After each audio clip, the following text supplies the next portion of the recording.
మళ్ళీ line cross అవుతున్నాయి. ఇష్టం వచ్చినట్లుగా మాట్లాడే పరిస్థితి. ఒకసారిగా మనం ఇక్కడ విజువల్లో చూడొచ్చు.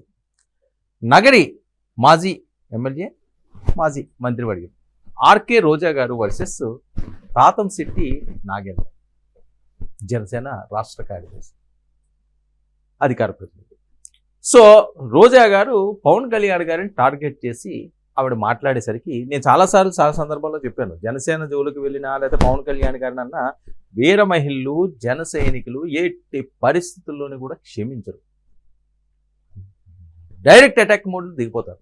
ఇప్పుడు అదే పరిస్థితి మళ్ళీ నెలకొంది.